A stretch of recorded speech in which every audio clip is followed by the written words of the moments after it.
খানিকটা অনুরোধ মেয়েটার স্বরে। অপছন্দ হলো না সূর্যের। মজা পেল যেন অনেক। বিকৃত হেসে উঠল এতে দুজন। সায় জানিয়ে মেয়েটাকে নিয়ে দুজন বেরিয়ে এলো ক্লাবের বাইরে।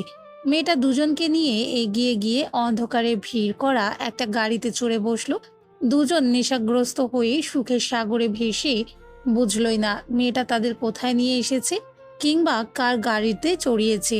তিনজন বসতেই অন্ধকারের বুক চিরে গাড়িখানা চলতে শুরু করলো। অনেকটা পথ পেরিয়ে এসে গাড়িটা থামলো এক নির্জন জায়গায়। হেডলাইটের আলো ছাড়া সবই অন্ধকার। হঠাৎ গাড়ির ভেতরের লাইটটা জ্বলে উঠল। সেই আলোতে ভেসে উঠল মেয়েটার ঠোঁটের কোণে বিজয়ের হাসি।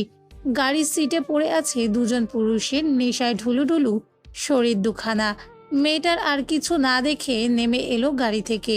সূর্য আর সাব্বির বোধ হয় তখন আর এতটুকু বোঝার অবস্থায় নেই যে মেয়েটা তাদের ছেড়ে চলে যাচ্ছে, মিথ্যে বলে তাদের রেখে যাচ্ছে কোনো এক জাহান্নামে। মেয়েটা নেমে এসে ড্রাইভিং সিটের দরজায় আঘাত করতেই ভেতর থেকে কেউ দরজাটা খুলে দিল। আলোতে স্পষ্ট ভেসে উঠল নাসিমের অর্ধেক ঢাকা মুখখানা। অন্ধকারের মাঝে তাকে চেনা কারোর পক্ষেই সম্ভব নয়, তবুও কোনো ভুল করার প্রশ্নই আসে না। মেয়েটার হাসি মুখটা দেখার প্রয়াস করল না। একটা টাকার বান্ডিল বাড়িয়ে দিল মেয়েটার দিকে। গমগমে স্বরে বলে উঠল, অনেক ভালো কাজ করেছো।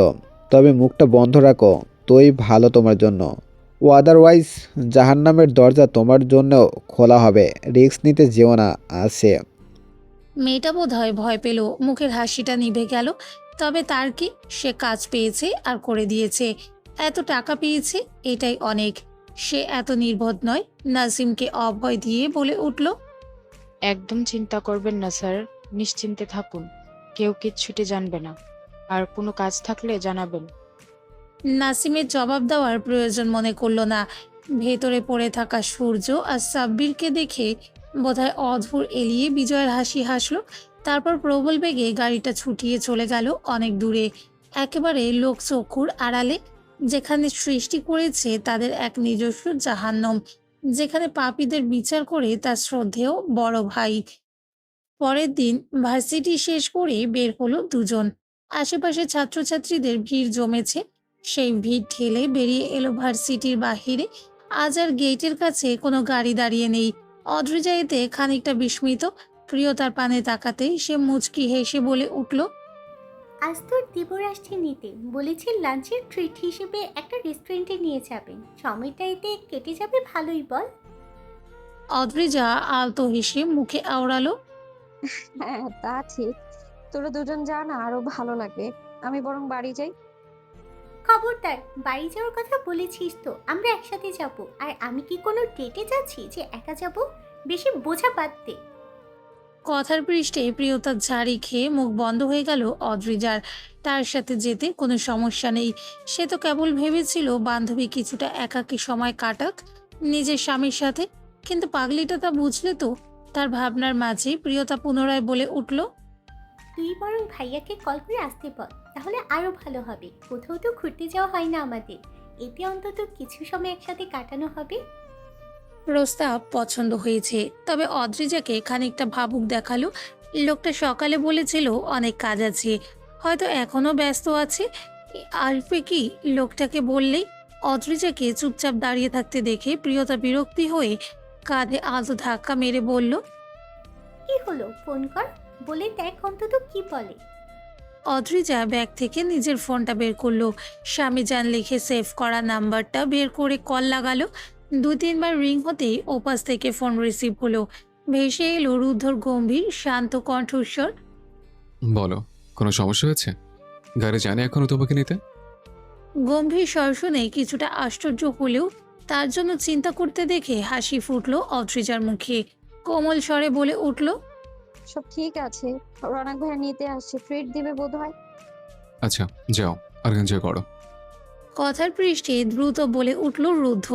অদ্রিজা বুঝল লোকটা ব্যস্ত আছে। প্রিয়তা বলার জন্য ইশারা করলো, তাই অদ্রিজা ডেকে উঠল। শুনুন না। এমন করে ডাকতে দেখে বোধ হয় রুদ্ধর ব্যস্ততা কমে গেল। শান্ত স্বরে শুধালো, কিছু বলবে তুমি? হুম। বলো, শুনছি। অদ্রিজা অনেক আশা নিয়ে ব্যক্ত করলো, আপনিও আসবেন প্লিজ। প্রিয়তা খুব পড়ে চাইছিল আর কি। ওপাশ থেকে রুদ্ধ দীর্ঘশ্বাস ফেলায় শব্দ পেল অদ্রিজা। রুদ্ধ নরম কণ্ঠে বলল, আজ ওদের সাথে যাও, খুবই ব্যস্ত আছে। তোমাকে অন্য কোনোদিন নিয়ে যাব, কেমন? অদ্রিজা জানতো লোকটা ব্যস্ত, কিন্তু তারপরও আসবে না শুনে মনটা ভারী হলো। ছোট্ট করে জবাব দিল, ঠিক আছে।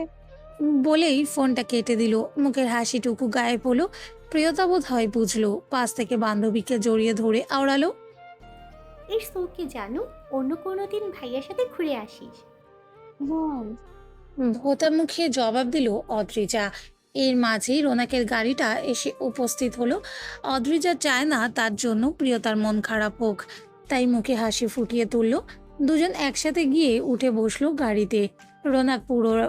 রোনাক পুনরায় গাড়ি ছোটাতে শুরু করলো। গাড়ি এসে স্থির হলো শহরের এক নাম করা বিলাসবহুল রেস্টুরেন্টের সামনে। ভার্সিটি থেকে খুব বেশি দূরে নয়, 10-15 মিনিটের মতো লেগেছে বোধহয়। প্রিয়তা অদ্রিজার হাত ধরে ভেতরে প্রবেশ করলো। রোনাকও গাড়ি পার্ক করে এগিয়ে এলো। তিনজন গিয়ে বসলো রিজার্ভ করা একটা টেবিলে। লাঞ্চের সময় শেষের দিকে, গোধূলি শুরু কেবল, তাই খুব একটা মানুষ নেই রেস্টুরেন্টে।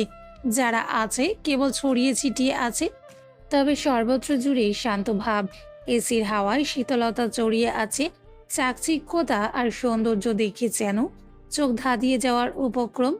রোনাকার প্রিয়তা এক পাশে বসলেও অদ্রিজা একাকী বসেছে টেবিলের অন্য পাশে। তারা আসার পর এক স্টাফ এসে অর্ডার নিয়ে গিয়েছে। অদ্রিজা অলস সময় পার করতে কফি শপের সৌন্দর্য নিজের মাঝে ধারণ করতে আশেপাশে চোখ ঘুরিয়ে সব অবলোকন করতে শুরু করলো। এসব দেখতে গিয়ে মেয়েটার চোখ হঠাৎ আটকে গেল এক জায়গায় এসে। মনে হলো ভুল কিছু দেখছে সে। চোখের দৃষ্টি সরু করে ভালো করে দেখার চেষ্টা করলো। ঠিকই তখনই যেন তার পায়ের নিচের মাটি সরে গেল।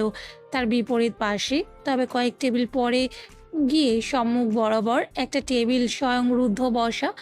লোকটার বারবার সামান্য পর্দা টেনে দেওয়া। তার দিকে মুখ করে বসে থাকায় পর্দার ফাঁক গলিয়ে ওই পরিচিত মুখখানা চিনতে অদ্রিজার যেন সামান্যতম কষ্ট হলো না। এইসবের ভিড়ে অদ্রিজার চোখ আটকে গেল রুদ্ধর সামনে বসা মেয়েটার পানে।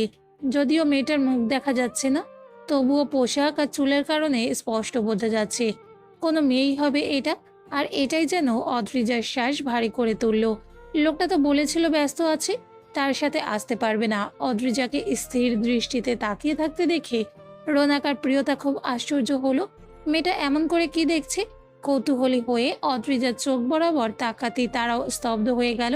তখন একজন ওয়েটার এগিয়ে গেল রুদ্ধদের টেবিলে। কিছু একটা বলতেই মেয়েটা ওয়েটারের পানে তাকিয়ে কিছু বলল হেসে হেসে। তখনই মেয়েটার মুখ স্পষ্ট হয়ে ধরা দিল তাদের তিনজনের চোখে। তিনজনের কারোরই চিনতে বোধহয় কষ্ট হলো না। প্রিয়তা আর রোনাকের মস্তিষ্ক জুড়ে বোধহয় একটা নামই আলোড়ন সৃষ্টি করলো। জুহি। রোনাক জানে না ভাই এখানে কেন এসেছে, কিন্তু ভাবির মুখভঙ্গি দেখে মনে হচ্ছে তিনি কিছুই জানেন না। রোনাকের মাথায় হঠাৎ কুবুদ্ধি খেলে গেল। ভাইটাও তার বিয়েতে মজা নিয়েছিল, আজ তার পালা। ভাইকে নাকানে চুবানি ঠিক খাওয়াবে সে। প্রতিশোধ নিতে আড়ালে শুষ্ক হেসে স্বাভাবিক কণ্ঠে বলে উঠল, আরে ভাইয়াও এখানে, সাথে জুহি। ভাবি চিনতে পেরেছেন তো মেয়েটাকে? জাহিদের বোন, সেদিন গিয়েছিল তো আমাদের বাড়ি। খুব সুন্দর দেখতে, তাই না? জানেন তো ভাইয়াকে খুব পছন্দ করতো, বলতে গেলে খুব ভালোবাসে, বিয়েও করতে চেয়েছিল। নিশ্চয় ভাইয়া এইসব বলেছে আপনাকে। অদ্রিজার গলা শুকিয়ে এলো। মেয়েটাকে সে চিনেছে, কিন্তু এত কিছু জানতো না। লোকটা তার থেকে এসবও আড়াল করেছে। তখনও কেমন করে কথা বললো তার সাথে, কত ব্যস্ততা দেখালো। আর এই লোকটার ব্যস্ততা এটা একটা অন্য মেয়ের জন্য ব্যস্ততা। স্বামীকে সন্দেহ নয়, তবে অভিমান এসে জড়ো হলো মন গহীনে। কষ্টে বুকটা ফেটে যাবে মনে হচ্ছে। লোকটা তাকে মিথ্যে বলেছে ভাবতেই কান্নারা দলা পাকিয়ে বেরিয়ে আসতে চাইলো। অধরে অধর চেপে তা সংবরণ করলো। বান্ধবীর অবস্থা বুঝতে পেরে প্রিয়তা রোনাকের পানে কড়া দৃষ্টি নিক্ষেপ করলো। তবে রোনাক আজ তা পাত্তা দিল না। সে তো অপেক্ষায় কখন ভাইয়ের ওপর বোমা বিস্ফোরণ হয়। আলতো হেসে উঠে দাঁড়ালো, ছোট করে বলে উঠল, দাঁড়াও, ভাইয়াকে একটা হাই জানিয়ে আসি। অদ্রিজা বাধা দিতে চাইলো। সে চায় না লোকটা তাকে দেখুক, তবে রোনাক বাধা মানল না। ভাইয়ের টেবিলের কাছে গিয়ে সম্পূর্ণ পর্দাটা সরিয়ে দিয়ে উচ্ছ্বসিত স্বরে বলে উঠল। হাই ভাইয়া। হঠাৎ রোনাকের কণ্ঠস্বর পেয়ে অবাক হলো রুদ্ধ। সে আর জুহি দুজনে ফিরে তাকালো, আশ্চর্য হয়ে শুধালো রুদ্ধ। তুই এখানে? হ্যাঁ আমি, সাথে ভাবিও আছে। হাই বলো। কথাটা বলেই হাত দিয়ে ইশারা করলো। রুদ্ধ সেই বরাবর তাকালো। ভেসে উঠল মেয়েটার অভিমানী আঁখি দুটি। মেয়েটা তো কিছুক্ষণ পূর্বেই ফোন করে বলেছিল কোথাও যাবে তারা, আর এখানেই আসতে হলো তাদের। তার চোখ পড়তেই অদ্রিজা নিজের চোখ দুটো সরিয়ে নিল। রুদ্ধর গলা শুকিয়ে কাঠ হলো যেন এতে। জুহির পানে একবার দেখে ভাইয়ের পানে তাকিয়ে রেগে চিবিয়ে চিবিয়ে আওড়ালো। স্টুপিড, আসার জন্য জায়গা পেলে না, এখানে আসতে হলো। রোনাক কাঁদনা চেয়ে ভাবলেইসীন জবাব দিল। আজব, আমি কি জানতাম নাকি তুমি মিস জুহিকে নিয়ে এখানে আসবে? একটা মেসেজ করে দিতে পারতে, তাহলে আমি ভাবিকে নিয়ে অনেক দূরে চলে যেতাম। কথা শেষ করেই রোনাক এক পেশে হাসলো। রুদ্ধ যেন ভাইকে গিলে খাবে এমন নজর দিল। রোনাক ভাইয়ের থেকে চোখ সরিয়ে জুহির পানে তাকিয়ে শুধালো। হ্যালো মিস জুহি, কেমন আছেন? জুহি আলতো হাসি ফুটিয়ে জবাব দিল। ভালো। আপনি কেমন আছেন মিস্টার রনাক? ভালো। ওকে, আপনারা এনজয় করুন, আর ডিস্টার্ব না করি। বলেই রোনাক চলে এলো নিজেদের টেবিলের কাছে।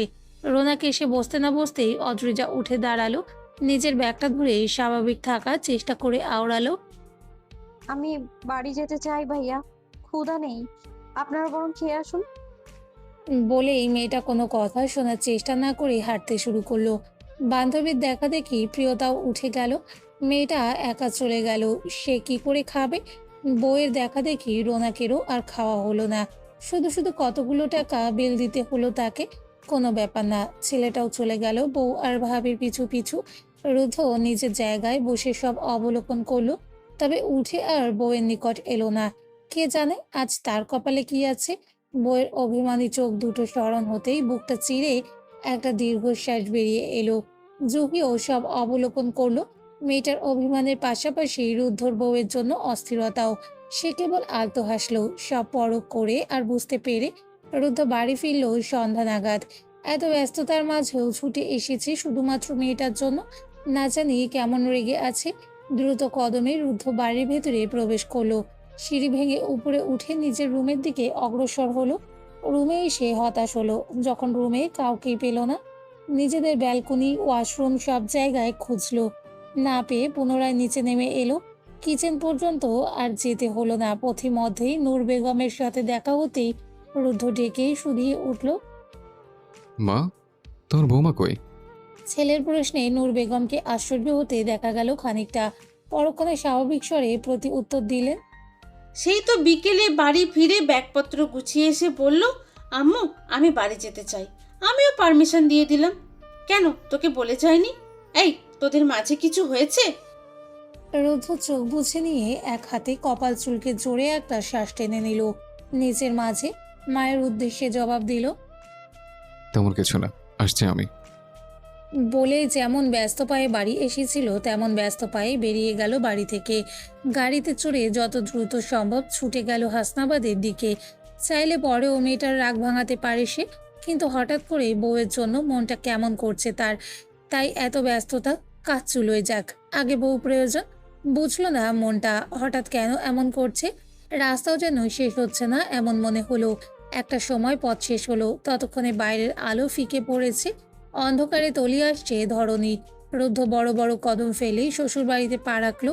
মেয়েটা রেগে নিশ্চিত এখানে এসেছে। সামান্য কারণে রেগে বাপের বাড়ি কেন আসতে হবে? রাগটুকু বাড়িতে বসেই দেখাতে পারতো।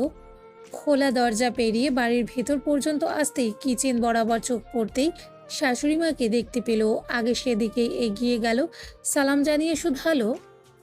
অথচ কোথায় আম্মু? নিশ্চয়ই বিকেলে এখানে এসেছে। তমালিকা বেগম অসময়ে জামাইকে দেখে অবাক হলেন। সেই সাথে এমন এক প্রশ্ন শুনে ভ্রু কুঁচকে এলো। চিন্তিত কণ্ঠে শুধিয়ে উঠলেন। আদ্রিজা কোথায় মানে? ও তোমাদের বাড়িতে নেই? রুদ্ধর ভ্রু কুঞ্চিত হয়ে এলো, অবাক হয়ে শুধালো। আপনার মেয়ে এ বাড়িতে আসেনি? মায়ের মন এবার বেশি চিন্তিত হলো। কিছুই বুঝলেন না তিনি। উদ্গ্রীব হয়ে জানতে চাইলেন। ও তো এখনো আসেনি বাবা। তুমি কি ওকে খুঁজে পাচ্ছ না? আমার মেয়েটা ঠিক আছে তো? রুদ্ধের গলা শুকিয়ে এলো। মেয়েটা এখানে আসেনি। শাশুড়ির কথা শুনে তো মনে হচ্ছে না তিনি কিছু আড়াল করছেন বলে। আরো চিন্তিত দেখাচ্ছে। শ্বশুর শাশুড়ির কথা ভেবে রুদ্ধ মুখে হাসি ফুটিয়ে আওড়ালো, চিন্তা করবেন না আম্মু, নিখোঁজ কেন হবে? আমার উপরে একটু রেগে গেছিল আর কি। আমি ভেবেছি এখানে চলে এসেছে বোধহয় রাগ করে। নিশ্চয়ই বাড়িতেই আছে। আমিও পাগল বাড়িতে না গিয়ে আগে এখানে চলে এসেছি। আমি বরং আসছি। শাশুড়িকে কোনো মতে বুঝ দিয়ে তৎক্ষণাৎ বেরিয়ে গেল রুদ্ধ। তমালিকা বেগমের কেমন যেন লাগলো। ছেলেটা হঠাৎ এলো, আবার বলছে মেয়েটা বাড়িতেই আছে। তিনি চিন্তিত হয়ে ছেলের রুমের দিকে চলে গেলেন। শাশুড়িকে তো বুঝিয়ে এলো, কিন্তু নিজেকে বোঝাবে কি করে? মনটা হঠাৎ করে আনচান করে উঠল। মেয়েটা বাড়ি থেকে বের হলো আসবে বিধায়, অথচ এখানে আসেনি। তাহলে কোথায় যেতে পারে? দুটো পাপিষ্ঠ তো তার কাছে বন্দী, কিন্তু অন্যটা তো এখনো মুক্ত। তাহলে কি সে? আর কিছু ভাবতে পারলো না রুদ্ধ। বুকটা ফাঁকা হয়ে এলো। না না, তার অদ্রিজার কিছু হতে পারে না। মেয়েটা হয়তো রেগে কোথাও লুকিয়ে আছে। হ্যাঁ, তাই হবে। নিজেকে বোঝাতে শুরু করলো রুদ্ধ। তারপরেও মন যেন উচাটনে রইল। কেবল মন জুড়ে একটাই চিন্তা আর প্রশ্ন ঘুরপাক খেয়ে চলল। কোথায় তুমি পাখি? প্লিজ সুস্থ থেকো। অভিমান করে আমার থেকে দূরে যেও না। শুতে পারবো না আমি। দ্রুত দেখো তো লক্ষ্মীটা আমার। বেলা তখনও দুপুরের মধ্যভাগ। কাজের ফাঁকে একটু সুযোগ পেতেই একটা গুরুত্বপূর্ণ কাজের উদ্দেশ্যে ছুটে চলল রুদ্ধ। কালো রঙা গাড়ি এসে স্থির হলো একটা শহরের বুকে। সগর্বে দাঁড়িয়ে থাকা বিলাসবহুল কফি শপের সম্মুখে। ফোনটা বের করে আগে সময় দেখে নিল। খুব বেশি দেরি হয়নি বোধহয়।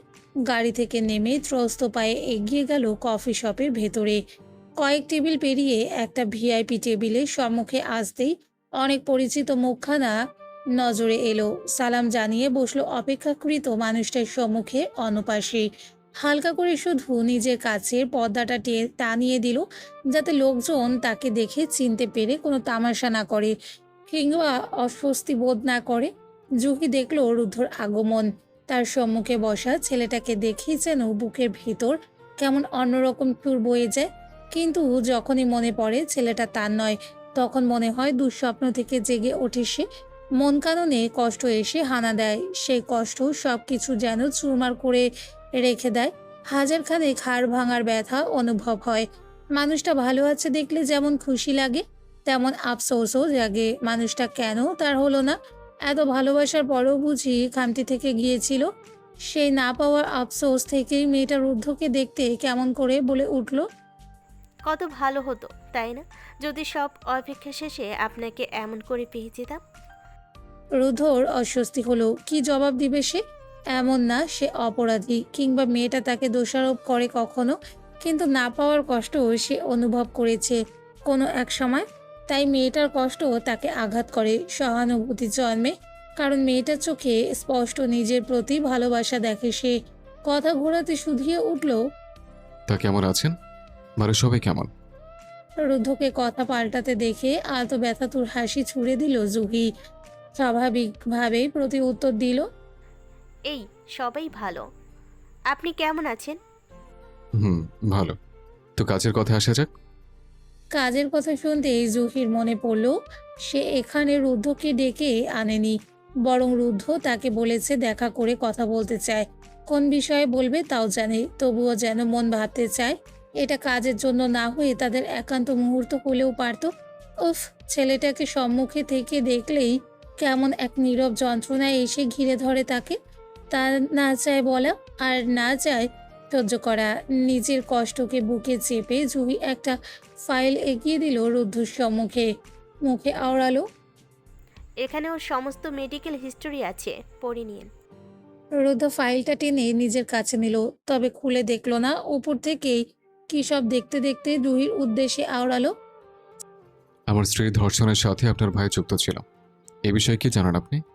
ছেলেটা নিশ্চয়ই এটাই জানতে চেয়েছি যে সে শুরু থেকেই সব জানে কিনা, জেনেও চুপ করেছিল কিনা। বুঝে পুনরায় ঠোঁট প্রসারিত করে শব্দহীন হাসলো। জবাব স্বরূপ আওড়ালো, ও কখন কার সাথে কি করে এটা জানা আমার কাজ নয়। সে মেয়েদের বিষয়ে খোঁজ নেওয়াও আমার কাজ না। আমি জানতাম না আপনার ওয়াইফও আমার ভাইয়ের দ্বারা নির্যাতিত এক মেয়ে। তবে এটা জানি কয়েক বছর আগে এক ধর্ষণ কেসের পুলিশ তদন্ত করে ভাইয়ের নাম উঠেছিল। তখন আপু রাতারাতি ভাইকে বিদেশে পাঠিয়ে দিয়েছিল আর নিজের সবটা ঠিকঠাক করেছিল, তাই কেসটা ওখানেই থেমেছিল। আপু নিজে প্রেস্টিজ আর সন্তান দুটোই ভালোবাসে, তাই হয়তো চায়নি কোনোটাতেই দাগ লাগুক। রুদ্ধ কেবল চুপচাপ শুনল, কোনো জবাব দিল না। তবে মুখটা কেমন গম্ভীর হয়ে উঠল। ঠিক সেই কোণে কল এলো অদ্রিজার।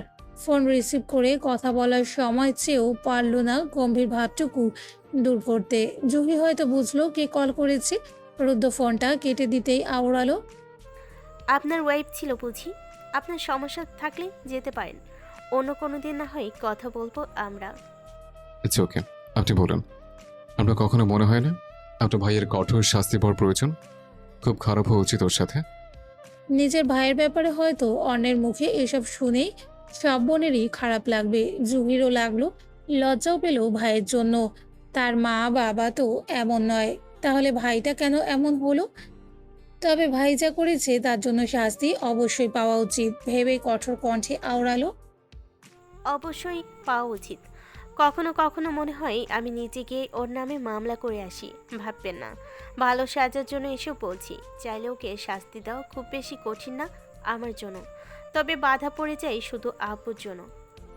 এতটুকু বলেই জুহি থামলো, তাকালো রুদ্ধর মুখপানে। তবে ছেলেটার চোখ নিবিষ্ট ফাইলটার দিকেই। জুহি দীর্ঘশ্বাস ফেলে পুনরায় বলল, আব্বুকে ভুল বুঝবেন না, অনেক চেষ্টা করেছিল ভাইয়াকে ভালো করার জন্য, কিন্তু সফল হয়নি। হয়তো এসবের জন্য ভাইয়াকে আইনের হাতে দেওয়া উচিত, কিন্তু সন্তানের কাছে বোধহয় মা বাবাই নিরুপায় হয়ে যায়। রুদ্ধ এই পর্যায়ে ছোট করে জবাব দিল, it's okay, I understand, but আমার থেকে সহানুভূতি আশা করবেন না, তার জন্য আগে থেকেই দুঃখিত। রুদ্ধকে টুকটাক সেও চেনে। এত কিছুর পর যে তার ভাইকে শাস্তি না দিয়ে থামবে না, এটা সে অবগত। দুজন আরও টুকটাক কথা বলল, সময় গড়ালো। চলে যাওয়ার সময় প্রায় উপনীত হলো।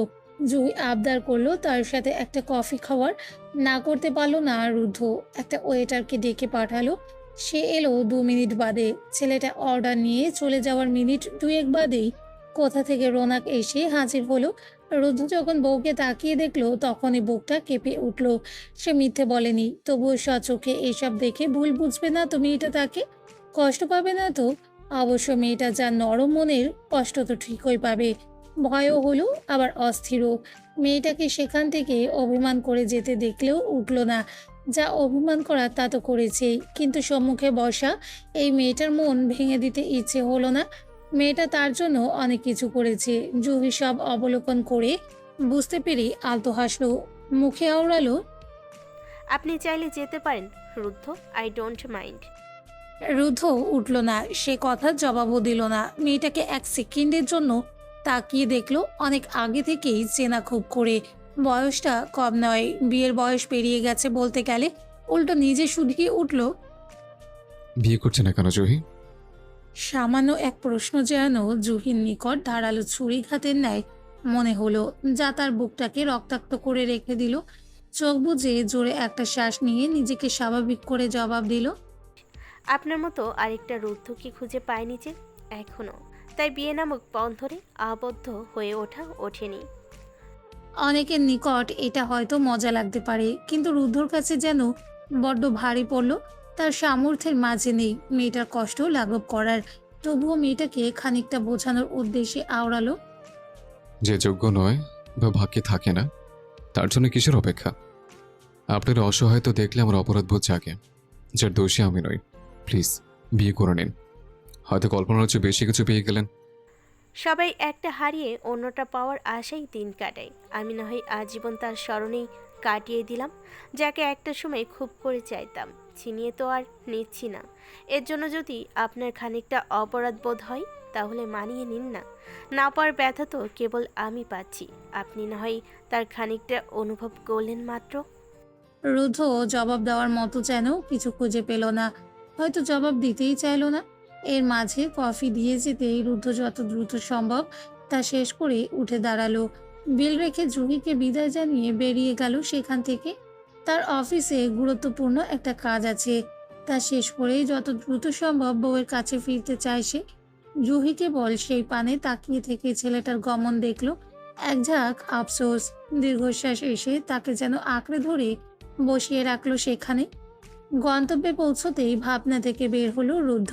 এতক্ষণ কফি শপের ঘটনাটাই ভাবছিল গাড়ি চালানোর ফাঁকে। জুহির সাথে দেখা করতে গিয়েছিল কেবল জাহিদের ব্যাপারে কথা বলতে। কে জানে মেয়েটা কী সব ভেবে বসে আছে। চিন্তা আপাতত কিছুটা কম, কারণ অলরেডি সে তার জানের খবর পেয়েছে। শ্বশুরবাড়ি থেকে সোজা সেখানেই এসেছে। এতে সন্ধ্যা আরো গাঢ় হয়েছে। সময় বোধ হয় 7টা পেরিয়ে 8:30টায় এসে ঠেকেছে। উত্তরার নিজস্ব বাড়ির চৌকাঠে গাড়িটা স্থির হতেই যত দ্রুত সম্ভব নেমে পড়ল রুদ্ধ। বুকটা এখনো ছটপট করে চলেছে। এই মেয়ের জন্যই কোনো দিন জানি তার হার্ট অ্যাটাক হয়ে বসে। মেয়েটা এত বোকা কেন? কেন বোঝে না তার মনে এই মেয়ে ছাড়া আর কেউ নেই?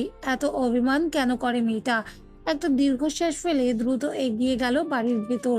সিঁড়ি পেরিয়ে উপরতলায় পৌঁছে নিজের রুমের সামনে এগিয়ে গেল। দরজাটা ভেতর থেকে আটকানো দেখে সচল পাজোড়া স্থির হলো। শুষ্ক ঢোক গিলেই দরজায় আস্তে আস্তে টোকা দিয়ে অস্থির কণ্ঠে ডেকে উঠল, অদ্রুজা, বেগম জান আমার, দরজাটা খোলো পাখি। দেখো, আমার কথা চিন্তা হচ্ছিল, তোমাকে কোথায় কোথায় খুঁজেছি আমি, প্লিজ খোলো। এত ডাকার পরেও ভেতর থেকে কোনো সাড়া শব্দ পেল না রুদ্ধ। কি করবে বুঝল না। সে এতটুকু তো নিশ্চিত যে ভেতরে তার পাখিটা আছে। পুনরায় দরজায় জোরে জোরে খটখট শব্দ করে আওড়ায় উদ্বিগ্ন কণ্ঠে আওড়ালো, কথা শোনো অদ্রুজা, একবার দেখো আমার বুকটা কিভাবে ছটফট করছে। মনে হচ্ছে এখন হার্ট অ্যাটাক করে বসবো। এত পাশেন হতে নেই বউ। আচ্ছা সরি, ভুল হয়ে গেছে। এবার তো দরজাটা খোলো, ভেতর আসতে দাও প্লিজ। রুদ্ধর ইচ্ছে হলো দরজাটা ভেঙে দিতে। এটা কোনো কথা? মেয়েটা কথাই শুনছে না। কি করবে ভাবতে ভাবতেই দরজাটা হাট করে খুলে গেল। অভিমানী শ্রান্ত মুখখানা ধরা দিল অস্থির হয়ে থাকা প্রেমিকরূপী স্বামীর নজরে। এতে যেন ছেলেটা স্বস্তি পেল। অদ্রিজা দরজা খুলেই পুনরায় ভেতরে চলে গেল। গিয়ে হাত রাখলো নিজের সাথে নিয়ে আসা লাগেজে। উদ্দেশ্য রুম থেকেই চলে যাবে। রুদ্ধ তটস্থ পায়ে ভেতরে এসে বউয়ের হাত থেকে লাগেজটা কেড়ে নিয়ে দূরে ঠেলে দিল। অদ্রিজা চুপচাপ লাগেজ ছাড়াই চলে যেতে নিল। রুদ্ধ এগিয়ে বউয়ের হাতখানা শক্ত করে আঁকড়ে ধরল। অদ্রিজা কেবল ছোট্ট করে উচ্চারণ করলো, হাত ছাড়ুন। এই রাতে বাপের বাড়ি চলে যেতে বাধ্য করবে না আমায়। রুদ্ধ আড়ালে হাসলো। বাপের বাড়ি যাওয়ার হলে তো মেয়েটা সেই বিকেলেই যেত। আর রাত হয়েছে দেখে ভয় দেখানোর পায়তারা করছে তাকে। হাতটা ছেড়ে দিয়ে বউয়ের সম্মুখে এসে দাঁড়ালো। বউয়ের মুখটা দুহাতে আঁচলায় নিয়ে অপরাধী কণ্ঠে বলে উঠল, সরি পাখি, সত্যি কাজ ছিল। আমি কিচ্ছু জানতে চাইনি। কেন এসেছেন? কাজে যান আপনি। মেয়েটার মুখের হাসি নেই, না রাগ স্পষ্ট, তবে অভিমানে চোখ দুটো সবেমাত্র টইটুম্বুর হতে শুরু করেছে। অথচ এমনভাবে কথা বলছে যেন এতে তার কিছুই এসে যায় না। মেয়েটার শাড়ি পরা খেয়াল করতেই জবাব না দিয়ে মেয়েটার শাড়ি খোলার জন্য সেফটি পিনে হাত রাখলো রুদ্ধ। এই মেয়ে যা রাগ দেখছে তাতে আজ বাপের বাড়ি চলে যেতেই পারে। বলা যায় কি, শাড়ি পরতো একেবারে রেডি হয়ে আছে। রুদ্ধ বোধ হয় এতে খানিকটা ভয় পেল। মেয়েটা বাপের বাড়ি গেলে তার সম্মান সব শেষ। রাতে এত টাইম আপাতত নেই এখানে ওখানে গিয়ে বউয়ের অভিমান ভাঙানোর। কথা ঘুরিয়ে আওড়ালো, অ্যাগ্রেসিভ শাড়ি পরে আছে কেন? বাপের বাড়ি যেতে চাও ঠিক আছে, আমি কাল রেখে আসবো, কেমন? এখন চলো, ফ্রেশ হবে। অদ্রিজা সেসব কথা মোটেও কানে তুলল না। স্বামীর থেকে এক পা সরে দাঁড়িয়ে সে শান্ত স্বরে উচ্চারণ করলো, ছোবেন না আপনি আমায়। ব্যাস একটা কথাতেই যেন রুদ্ধর মাথা গরম হতে চাইল। তবুও বউ রেগে আছে ভেবে পাত্তা দিল না। নিজে পুনরায় বউয়ের কাছে এগিয়ে শাড়ির আঁচলটা কাঁধ থেকে ফেলে দিল। উদ্দেশ্য একটাই, চেঞ্জ করিয়ে মেয়েটাকে ফ্রেশ করিয়ে আনবে। তারপর একটু শান্ত হতেই সব বুঝিয়ে বলবে। কিন্তু অদ্রিজা তা হতে দিল না। খানিকটা গম্ভীর স্বরে আওড়ালো, ছুতে বারণ করেছি আমাকে। দূরে যান আমার থেকে। এতক্ষণের চিন্তাটুকু এবার রাগ হয়ে ধরা দিল। মেয়েটা একটু রেগে যেতেই বলবে, ছোবে না আমাকে। বউ তার অধিকার আছে, তাহলে ছুতে বারণ করার এই মেয়েকে? আর এমনভাবে বলছে যেন সে শারীরিক স্পর্শ স্থাপনের জন্য কাছাকাছি এসেছে। না চাইতেও গম্ভীর স্বরে ধমকে উঠল, বেশি বেশি হয়ে যাচ্ছে কিন্তু অদ্রুজা, মাথা ঠান্ডা করো আর কথা শোনো। স্বামীর গম্ভীর স্বরে আজ অদ্রিজাও রেগে গেল। একে তো তার থেকে কথা লুকায়, আবার কিছু হলেই ধমকে কথা বলে। সবসময় লোকটা সংশয়, রাগ, অভিমান সব একত্রে চিৎকার হয়ে বেরিয়ে এলো। আমি যা করি তাই বেশি বেশি হয়ে যায়, তাই না? আর আপনি যা করেন সব ঠিক। বলুন, আর কি কি লুকিয়েছেন আমার থেকে? কত সত্য গোপন রেখেছেন আপনি? জবাব দিন আজ। বউকে চিৎকার করতে দেখে রুদ্ধ খানিকটা শান্ত হয়ে বোঝানোর চেষ্টা করলো। চিৎকার করো না অদ্রিজা, কোনো সত্য গোপন নেই, বলার মতো কিছু ছিল না। আমার সত্যিই কাজ ছিল। ঠিক আছে, কাজে চলে যান। কিছু বলতেও হবে না, আমার কাছে থাকতেও হবে না। আর একবার কাছে আসলে আমি আজ সত্যি সত্যি এই বাড়িটা ছেড়ে চলে যাব, বলে দিলাম।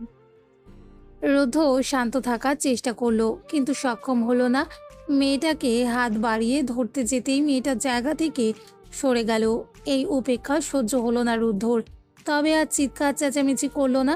মেয়েটা যা রেগে আছে তাতে সত্যিই হয়তো চলে যাবে। অবশ্য সে চাইলে এই মেয়ের এক পা বাড়ানোর সাহসও হবে না। তবুও জোর জবরদস্তি করলো না। মেয়েটাকে একা ছেড়ে দিয়ে থুপথাপ পা ফেলে বেরিয়ে গেল রুম থেকে। রুদ্ধ যেতেই অদ্রিজা বিছানায় বসে কেঁদে উঠল। সে জানে না কেন এত রেগেছে, কিন্তু কোথাও যেন অভিমানটা আজ বড্ড গাঢ় হয়েছে। লোকটা তার থেকে সব লুকিয়ে রাখে, সব কিছুই অন্যের থেকে জানতে হয়। জিজ্ঞেস করলেই তো এটা সেটা বুঝিয়ে দেয় তাকে। এটা একদম মানতে মন চাইছে না।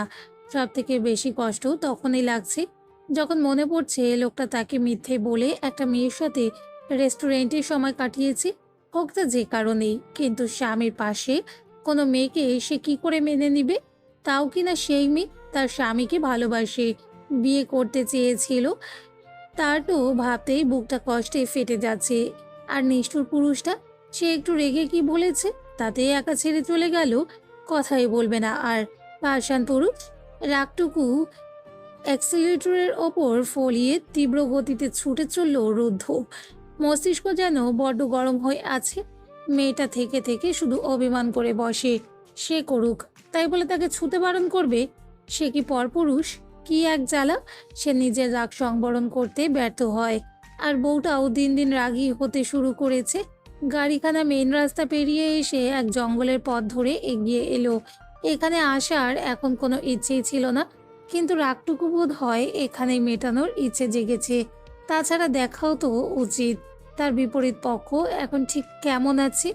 আরও খানিকটা বাদে গন্তব্যে পৌঁছাতেই গাড়িটা থেমে গেল। গাড়ি থেকে নেমে ত্রস্ত পায়ে এগিয়ে গেল ভেতরে সেই কক্ষটাতে এসে পাশে লাগানো সেই ডিভাইডার নিচে ফিঙ্গারপ্রিন্ট বসাতেই বেসমেন্টের দরজাটা খুলে গেল। দরজা গলিয়ে নিচে যাওয়ার সিঁড়ি ধরে ধীর কদমে নেমে এলো ছেলেটা। সব কিছু ঠিক সেই আগের মতোই সাজিয়ে গুছিয়ে রাখা। তফাৎ বলতে শুধু এতটুকুই যে আজ আবার দুটো লোক চেয়ারে হাত পা বাঁধা অবস্থায় খুব সুন্দর করে বসে আছে। দুটোরই বোধ হয় জ্ঞান নেই, তবে এটা ঠিক যে দুজনের ওপর এখনো কোনো অত্যাচার করেনি সে, বা তার চেলারা ছেলে দুটোকে কাল তুলে এনেছিল, অথচ সে এলো আজ। অজ্ঞান করে রাখার নির্দেশ সেই দিয়েছিল। এদের জ্ঞান আর সুন্দর করে ভাঙানোর প্রয়োজন মনে করলো না। সেখানে রাখা একটা ড্রামে বোধ হয় পানি রাখা ছিল। সেই ড্রাম থেকে মগে পানি তুলে ছুঁড়ে মারলো দুটোর মুখের ওপর। পানি ঝাপটা পেতেই দুজনের জ্ঞান ফিরল। রাত হলেই এখন ঠান্ডার আভাস পাওয়া যায়, সেই সাথে এই রাত বিরতে গায়ে পানি পড়ায় দুজনের শীতে কেঁপে উঠল। সম্মুখে ভালো করে তাকিয়ে তাদের ভক্ষককে দেখতে পেয়ে যেন রুহু পর্যন্ত কেঁপে উঠল। তাদের আগে একবার জ্ঞান ফিরেছিল, তখনই বুঝেছিল তাদের সাথে যা খারাপ ঘটার তা অলরেডি ঘটে গেছে। এখন এখানকার পরিবেশ জিনিস দেখে তাদের ভয়ানক মৃত্যুর কথা ভাবতেই মনে আতঙ্ক সৃষ্টি হচ্ছে। রুদ্ধ তাদের এইভাবে তুলে নিয়ে আসবে তা কল্পনাতেও আসেনি। এখন মনে হচ্ছে মস্ত বড় ভুল করে ফেলেছে। রুদ্ধ একটা চেয়ার টেনে পায়ের ওপর পা তুলে বসলো। গা ছাড়া ভাব নিয়ে তাকালো শয়তান দুটোর পানে। ছেলে দুটো তাকিয়ে আছে তাদের পাশ বরাবর অন্য একটা চেয়ারের দিকে। চোখে ভয় স্পষ্ট। সেখানে জীবন্ত কেউ বসা নেই, তবে ছিল বোধহয় এক সময়, যার শরীরখানা এখন কঙ্কাল সারে পরিণত হতে শুরু করেছে। রুদ্র সেই বরাবর তাকিয়ে দেখলো এটা সেই ছেলেটাই যে একদিন তাদের বাড়িতে বসে তার বউকে বাজে কথা শুনিয়েছিল, আর সে তাকে তুলে এনেছিল। তবে নিজের হাতে ছেলেটাকে মারিয়েনি। এখানে থেকে না খেতে পেয়ে একসময় শ্বাসরুদ্ধ হয়ে ঠিক মরে পড়ে আছে। রুদ্ধ বলেছিল ছেলেটার নাম ও নিশানা মিটিয়ে দিবে, ঠিক তাই করেছে। পুলিশ পায়নি কোনো নাগাল। এখন সেই কেস বন্ধ হয়ে পড়েছে। মানুষ ভুলেছে ছেলেটার নাম। রুদ্ধ সেদিকে তাকিয়ে থেকে শান্ত কণ্ঠে বলে উঠল, একদিন তোদের পরিণাম এমন হবে, দেখতে কি সুন্দর লাগবে, তাই না? রুদ্ধর কথা শ্রবণ হতেই সূর্য আর সাব্বির ফিরে তাকালো রুদ্ধর পানে। খানিকটা ভয় পেল বোধহয়, তবুও সূর্য রেগে আওড়ালো, এভাবে তুলে এনে বাহাদুরি দেখাচ্ছিস? লজ্জা করে না পেছন থেকে ছুরি মারতে? পেছন থেকে কই দিলাম, মারবো তো তোকে সামনে থেকে। আর পিঠ পিছে ছুরি চালানো তোদের কাজ, আমার না। যাই হোক, বল কেমন লাগছে এখন? কথার পৃষ্ঠে রুদ্ধ নির্লিপ্ত কথা শুনে আরো রেগে গেল সূর্য। আবার জিজ্ঞেস করছে সে কেমন আছে। রাগত্ব স্বরে আওড়ালো, ভাবিস না তুই জিতে গেছিস। আমার আব্বু আমাকে ঠিক এখান থেকে নিয়ে যাবে, দেখে নিস। রুদ্ধর মুখে হাসি ফুটল, মনে হয় সে যেন কোনো মজার বাক্য শুনেছে। সহসে আওড়ালো, ঠিক আছে, সে স্বপ্ন দেখ জেগে জেগে, আমি বাধা দিচ্ছি না। রুদ্ধর এত নির্লিপ্ত ভাব সহ্য হলো না সূর্যের। চিরবির করে উঠল যেন শরীর। তবে সাব্বির একেবারে ভীত হয়ে বসা। অকাজ করলেও তার সূর্য আর জাহিদের মতো এত সাহস কখনোই ছিল না যেন। রুদ্ধ ওর ভয় বুঝেও হাসল। এর মাঝে সূর্য আকস্মাৎ শুধিয়ে উঠল, কেউ না জানুক, আমরাও তো জানি তুই কত বড় হারামি। মরবো তো জানি, তবে তার আগে একটা সত্যি বলতে, সব জেনেও এক ধর্ষিতা কেন বিয়ে করেছিলি? কি ছিল তোর উদ্দেশ্য? ধর্ষিতা শব্দটা শুনে বরাবরের মতো রাগ হলো। মন চাইল এখনই এটাকে শেষ করে দিতে, কিন্তু সে এত সহজে মারবে না। মুখে সেই হাসি ঝুলিয়ে রেখে ভাবলেই শিন আওড়ালো, এই একটা ঠিকঠাক প্রশ্ন করেছিস, উদ্দেশ্য তো একটা ছিলই। সূর্য যেন গর্বিত বোধ করলো। মুখের কোণে হাসি ফুটল, ভ্রু নাচিয়ে শুধালো, ঠিক জানতাম কোনো স্বার্থ ছাড়া করিসনি বিয়ে। তা কেন করেছিস বিয়েটা? রুদ্ধ হালকা ঝুঁকলো, মনে হচ্ছে কোনো গোপন কথা বলতে যাচ্ছে সে। এমন করে ফিসফিস করে আওড়ালো, কারণ আমি বাবা হতে চাই। বয়স হয়েছে, সন্তানের বাবা হতে হবে না বল? ওকে দেখে মনে হলো আমার বাচ্চার মা হওয়ার জন্য পারফেক্ট, তাই বিয়ে করে নিলাম। আচ্ছা, খুব স্বার্থপতি কাজ হয়ে গেছে বুঝি এটা? সূর্য বিরক্তিতে নাক মুখ কুঁচকে নিল। ছেলেটা কি তাদের সাথে মজা করতে এসেছে? এত শান্তভাবে কেন আছে? তার ভাবনার মাঝে রুদ্ধ সরে গেল। ঠিকঠাক বসে ভারী কি গলায় বলে উঠল, আর কি বললি? সে ধর্ষিতা? আর কেউ না জানুক, তোরা তো বেশ জানিস। সেদিন কোনো ক্ষতি করতে পারিসনি তার। রুদ্ধর এবারের কথাটা শুনে সূর্যের বিরক্ত কেটে গেল। পুনরায় ঠোঁটে লিয়ে বিজয়ের হাসি ছুড়ে দিল। কণ্ঠ ভেদ করে আওড়ালো এক জঘন্য বাক্য, যা ঘুমন্ত সিংহকে জাগ্রত করতে বোধ হয় সক্ষম ছিল। তাতে কি? লোক তো জানবে তোর বউ, তোর বউয়ের শরীর আমরা ছুঁয়ে দিয়েছি। তার সব কিছু আগে আমরা বাক্যটুকু আর শেষ হতে পারল না। ঠাস করে এক শব্দ হলো। সূর্য চেয়ার সমেত পড়ে আছে ফ্লোরে। রুদ্ধ যে কাঠের চেয়ারটাতে বসেছিল তা এখন খণ্ড হয়ে ছড়িয়ে ছিটিয়ে আছে। আঘাত এত জোরে ছিল যে এক আঘাতেই সূর্যের অবস্থা খারাপ হয়ে গেল।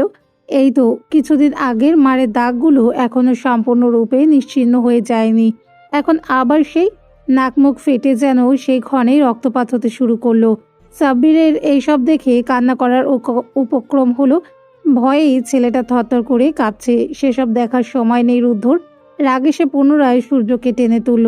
মাথাটা ধরে সেই বেঁধে রাখা লোহার চেয়ারটার সাথে অনবরত আঘাত করতে শুরু করলো। সেই সাথে চিৎকার করে আওড়ালো, তোর মতো জানোয়ারদের সাহস কিভাবে হলো আমার সামনে আমার পাখিকে ছোঁয়ার কথা উচ্চারণ করিস? মরার সময় এসে কলেজে ভয় ধরা নেই, তাই না? সে কলেজে টেনে যদি তোর হাতে না ধরিয়ে দিয়েছে তো আমার নাম রুদ্রাফি কাদের রুদ্ধ না, মাথার এক সারামের বাচ্চা। যখন দেখলো ছেলেটা আর কথা বলার অবস্থায় নেই, ঠিক তখন ছেড়ে দিল। এত সহজ মৃত্যু সে এদের কখনোই দিবে না। কিন্তু রাগটুকু যেন তখনও প্রশমিত হয়নি। তখনই চোখ পড়ল সাব্বিরের ওপর।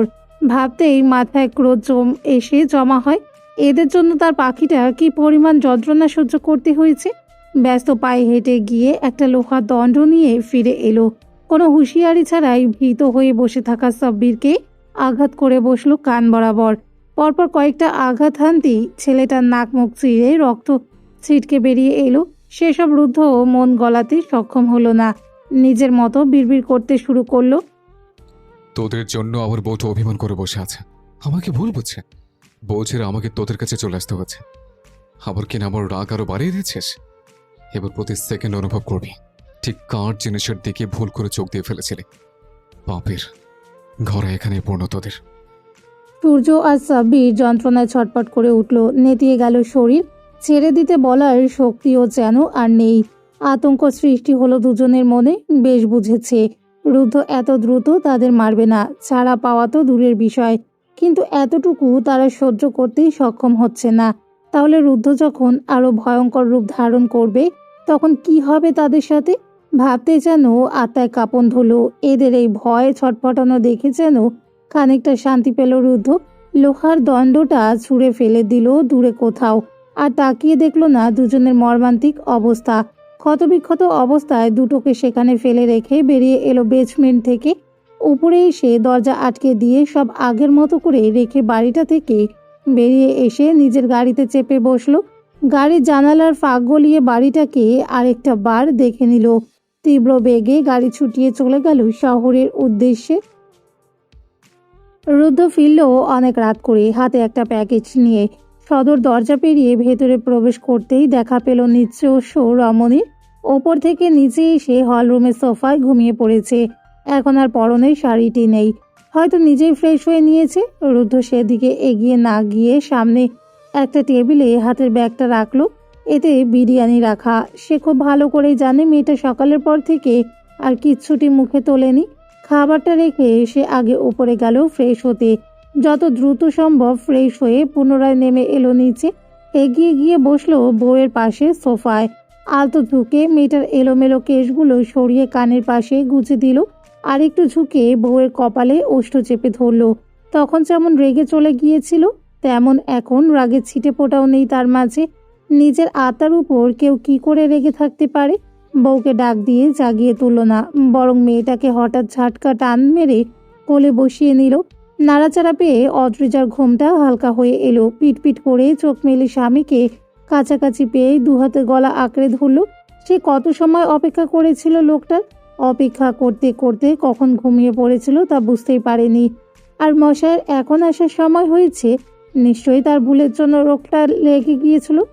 নিশ্চয়ই তার ভুলের জন্য লোকটা রেগে গিয়েছিল। তখন লোকটা তাকে ফেলে রেখে চলে গিয়েছিল এত বড় একটা বাড়িতে। তার বুঝি ভয় করে না? অভিমান জড়িত কণ্ঠে অভিযোগ করে বলে উঠল, আপনি খুবই খারাপ। সব জেনেও আমায় এভাবে একা রেখে কিভাবে গেলেন এখানে? কই গিয়েছিলেন আপনি? রুদ্ধ বউয়ের চুল নিয়ে খেলা করতে করতে নির্লিপ্ত স্বরে জবাব দিল, তুমি তো তখন তাড়িয়ে দিলে, বললে কাজে যেতে। তাই কাজে গিয়েছিলাম। মিস করেছিলে আমাকে?